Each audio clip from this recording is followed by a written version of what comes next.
मिनश्शैतानिर्रजीम बिस्मिल्लाहिर्रहमानिर्रहीम। अस्सलामु अलैकुम वरहमतुल्लाहि वबरकातुहू। हज़रात ग्रामी, आप सबको पता है कि गर्मी का एक बड़ा स्पेल चल रहा है जिसमें गर्मी दाने भी निकल रहे हैं, हीट स्ट्रोक भी हो रहा है और पेट की बीमारियां भी पैदा हो रही हैं। तो ऐसी सूरत हाल में जो डॉक्टर्स ने रिकमेंड किया है और जो सियाने लोग हैं, हुक्मा हैं या जो अच्छे जानने वाले हैं बीमारियों के बारे में, उन्होंने मिलजुल के जो एक एलामिया जारी किया है उसका मैं आपके साथ थोड़ा सा शेयरिंग करूंगा। तो अभी जो हीट स्ट्रोक है इसमें गर्मी दाने भी निकलते हैं और गर्मी की वजह से होने वाली एक ये ख़तरनाक हालत है जिसमें जिस्म का दर्जा हरारत बहुत बढ़ जाता है। ख़ास तौर पर कराची जैसे गर्म और मरतूब इलाकों में एहतियात बहुत ज़रूरी है। अब इसके बचाव के क्या तरीके हैं? पानी और मशरूबात का इस्तेमाल, बार बार पानी पीते रहें चाहे प्यास लगे या ना लगे। ORS या नमकियात वाले मशरूबात मुफीद होते हैं, जैसे ओरल रीहाइड्रेशन साल्ट्स। बहुत ज़्यादा चाय, कॉफ़ी और कोल्ड ड्रिंक कम इस्तेमाल करें क्योंकि ये पानी की कमी बढ़ा सकते हैं। धूप से बचाओ, दोपहर 11 बजे से लेकर शाम 4 बजे तक धूप में कम निकलें, बल्कि बिल्कुल निकलें ही ना। अगर बाहर जाना ज़रूरी हो तो छतरी या टोपी या पगड़ी का इस्तेमाल करें। हल्के रंग के सूट पहने और कपड़ों का रंग जो है और इसके अलावा उसकी जो जिसामत है वो भी खुली खुली होनी चाहिए। टाइट जो ड्रेसिंग है वो नहीं पहननी चाहिए ऐसी सूरत हाल में। जुराबों का इस्तेमाल भी कम करें। इसके अलावा धूप के चश्मे इस्तेमाल करें, जिस्म को ठंडा रखें।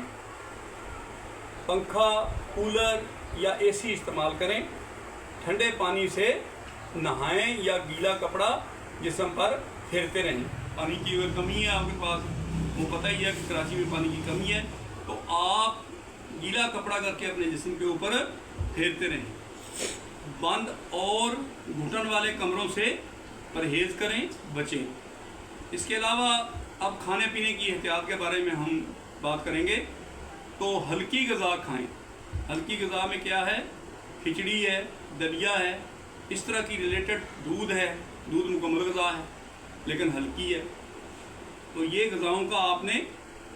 उसके बाद फ्रूट जो है उसमें तरबूज का ज़्यादा इस्तेमाल करें। इसमें पानी भी होता है और इसमें बहुत सारी चीज़ें होती हैं जो इंसान के जिस्म को ज़रूरी होती हैं। खरबूजे का इस्तेमाल करें, ये भी पानी से भरा पड़ा है। उसके बाद खीरा और लीमू पानी बहुत ही मुफीद है। वाटरमेलन और कोकम्बर, ये है आपका जो फ्रूट्स में आ जाता है। उसके बाद ख़ास एहतियात किन लोगों को करनी चाहिए? अब देखें, करनी सबको चाहिए लेकिन इम्यून सिस्टम पे डिपेंड करता है कि जिनका इम्यून सिस्टम सही नहीं होता उनको बुजुर्ग अफराद में शुमार कर सकते हैं या बच्चों में शुमार कर सकते हैं। बच्चों का और बड़ों का यानी बुज़ुर्गों का, 60 साल से ऊपर के लोगों का जो है इम्यून सिस्टम कमज़ोर हो जाता है, क़ुव्वत मुदाफ़त कम हो जाती है, जिसकी वजह से उनके ऊपर हर किस्म की बीमारी अटैक करे। तो दिल, शुगर या ब्लड प्रेशर के मरीज़, बाहर काम करने वाले मज़दूर या ड्राइवर इन अलामतों का शिकार हो सकते हैं। हीट स्ट्रोक की जो भी अलामतें हैं उनको देखते हुए आपने फैसला करना है कि क्या प्रॉब्लम है, उसका हल क्या है। हज़रात ग्रामी, बहुत ज़्यादा जिस्मानी गर्मी जो है इससे बचना है। उसके बाद अगर चक्कर आना शुरू हो जाते हैं, तेज़ बुखार हो जाता है, फिर आपने इसके इलाज के बारे में सोचना है। अच्छा, उलझन या बेहोशी होना शुरू हो जाएगी, उस पर भी काबू पाना है। पसीना बंद हो जाना शुरू, यानी हीट स्ट्रोक की जो अलामात हैं उसको मैं आपसे ये डिस्कस कर रहा हूँ कि आपका पसीना बंद होना शुरू हो जाएगा, दिल की धड़कन तेज़ होना शुरू हो जाएगी। और फौरी तौर पे आपने क्या करना है?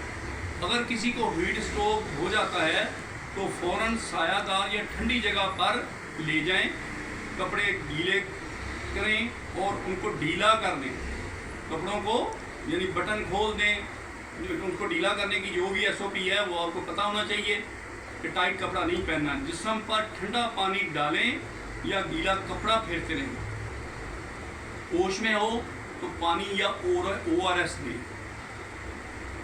فوری اسپتال لے جائیں کیونکہ یہ جان لیوا مرض ثابت ہو سکتا ہے۔ حضرات گرامی، یہ وہ علامات ہیں اور یہ اس کی حفاظتی تدابیر ہیں کہ آپ کے سامنے میں اس وقت نظر آ رہا ہوں، بیٹھا ہوا ہوں، تو پگڑی ہمارے بزرگوں کا ایک رواج تھا۔ اب اس پگڑی کو باندھنے سے آپ دیکھیں کہ آپ اپنا پسینہ بھی صاف کر سکتے ہیں، یہ دیکھیں کوئی رومال کی ضرورت نہیں ہے، اس پگڑی سے آپ تیرے کام لے سکتے ہیں، اور یہ ہیٹ کو بھی ایسے روکے گی کہ آپ کی سوچ میں بھی نہیں ہے۔ یہ اتنا موٹاپے میں اس کا کپڑا جو ہے وہ پھیلاؤ میں ہے کہ اوپر سے جو اگر ہیٹ پڑے گی بھی تو اس کے اندر ابزرو ہو جائے گی، یہ اس کو جذب کر لے گا اندر، تو آپ ہیٹ اسٹروک سے بچ جائیں گے۔ حضرات گرامی، ہم نے کوشش کرنی ہے کہ اپنے آپ کو بھی، اپنے والدین کو بھی، اپنے بزرگوں کو بھی، اپنے بڑوں کو بھی، اور اپنے معاشرے میں جتنے بھی لوگ آپ ان کو سمجھا سکتے ہیں، ان کو موٹیویٹ کر سکتے ہیں، اتنا ہی آپ کے لیے مفید رہے گا۔ تو اپنے سسٹم کو اچھا رکھیں، خوراک جو ہے اس پر توجہ دیں، پانی کا زیادہ استعمال کریں، سالڈ قسم کی خوراک مت کھائیں، یہ برگر شرگر اور یہ جو باہر کی چیزیں ہیں ان کو استعمال بالکل ختم کر دیں، تو انشاءاللہ تعالیٰ آپ بیماریوں سے بھی بچیں گے، آپ ہیٹ اسٹروک سے بھی بچیں گے، آپ ہر قسم کی بیماری سے، ہیضے سے محفوظ رہیں گے۔ حضرات گرامی، ہم آپ سے یہ امید رکھتے ہیں کہ آپ ہماری صوفی سفر کے توسط سے جو کچھ ہم نے آپ کے ساتھ شیئر کیا اس پہ عمل کریں گے، تو انشاءاللہ تعالیٰ اس معاشرے کے بہترین شہری بن کے آپ سامنے آئیں گے۔ آپ کام بھی اچھے طریقے سے کریں گے اگر آپ کی صحت صحیح ہے، آپ پڑھیں گے بھی اچھے طریقے سے اگر آپ کی صحت صحیح ہے۔ تو صحت جو ہے یہ سب سے بڑی اللہ تعالیٰ کی نعمت ہے، تو اس نعمت کو حاصل کرنے کے لیے جو جو چیزیں ہمیں کرنی چاہیے وہ میں نے آپ کو تمام بتا دی ہیں۔ گرمیوں کی SOP میں نے بتا دی ہے، ڈریسنگ میں آپ کے سامنے ایگزیمپلری بیٹھا ہوا ہوں، ورنہ میں ہیٹ پہنتا ہوں، لیکن آج میں نے ہیٹ جان بوجھ کے نہیں پہنا کہ ایسا جو ویدر ہے اس میں پگڑی بہترین ہیٹ ابزرور ہے۔ ہیٹ پھر بھی کچھ نہ کچھ کم آبزرو کرتا ہے ہیٹ کو، لیکن یہ دیکھیں یہ ایسی چیز ہے، یہ دیکھیں کہ یہ پورے سورج کی شعاؤں کو اپنے اندر سما لیتی ہے، وائٹ کلر کی ہوتی ہے، ٹھیک ہے نا، تو ہیٹ میں تو کلر بھی ہوتے ہیں لیکن یہ وائٹ کلر ہے، وائٹ کلر جو ہے وہ ہیٹ اسٹروک کے لیے بہت ہی موزوں ہے۔ حضرات گرامی، ہم دعا کرتے ہیں اللہ تعالیٰ سے کہ اللہ ہمیں، ہمارے بچوں کو، ہمارے والدین کو اور ہمارے پورے معاشرے کو، پوری دنیا کو تمام بلاؤں وباؤں سے محفوظ رکھے، اور اسپیشلی یہ جو ویدر ہے ہیٹ اسٹروک کا، اس سے اللہ تعالیٰ کی ذات ہمیں محفوظ رکھے، آمین ثم آمین۔ اس کے ساتھ اجازت چاہتا ہوں، اللہ حافظ۔